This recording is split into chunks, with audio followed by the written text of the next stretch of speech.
Bienvenue au programme Famille avec Jésus intitulé Conflit, parents et enfants. Basé sur la parole de Dieu, Proverbe 29, verset 15. Un enfant livré à lui-même fait honte à sa mère. De nombreux parents, par leur éducation, leur condescendance et leur complaisance envers leurs goûts et leurs appétits, assument la responsabilité des mauvaises manières et du caractère de leurs enfants. Enfants et jeunes sont sous le signe de la rébellion. Ils ne se laissent pas guider, mais sont déterminés à suivre leur propre volonté. Il y a une génération qui maudit son père et ne bénit pas sa mère. Proverbe 30, verset 11. Dans de nombreuses familles, les graines de la vanité et de l'orgueil sont semées dans le cœur des enfants presque dès leur naissance. En leur présence, leurs petites tromperies sont commentées et louées et elles sont répétées aux autres avec un contenu exagéré. Les petits en prennent conscience et grandissent. Ils n'hésitent pas à interrompre les conversations et à faire preuve d'audace et d'impertinence.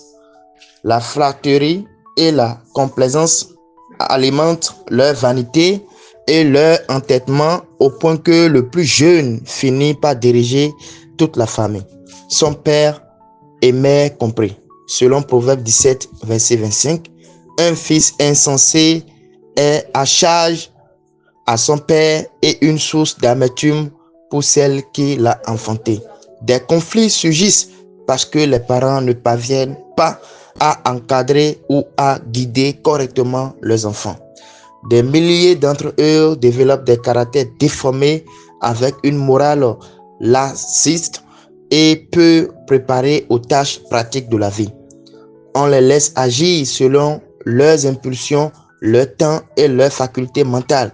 Il y a une leçon que nous, parents d'artistes, devons tirer de l'éducation d'enfants utile à la société.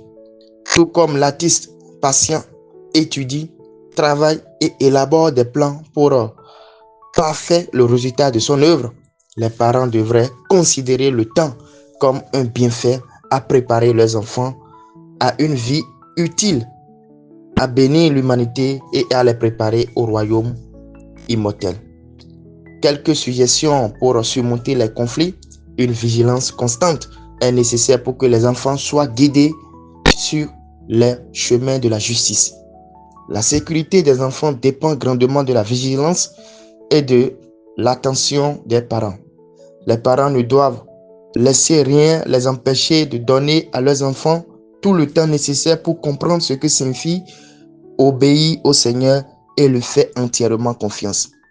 La pureté doit se manifester dans les conversations et la véritable courtoisie chrétienne doit être constamment pratiquée.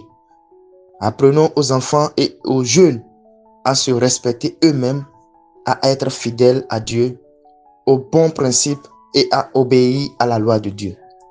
Ces principes régiront ensuite leur vie et ils les mettront en pratique dans leur relation avec les autres. Prions. Père éternel et céleste, nous invoquons ton Saint-Nom pour qu'il remplisse notre foyer du parfum d'un esprit tendre et bienveillant. Puissions-nous, par nos paroles et notre comportement les uns envers les autres, donner à nos enfants un exemple vivant et précieux de ce que nous désirons les voir devenir. Au nom de Jésus, nous avons prié. Amen.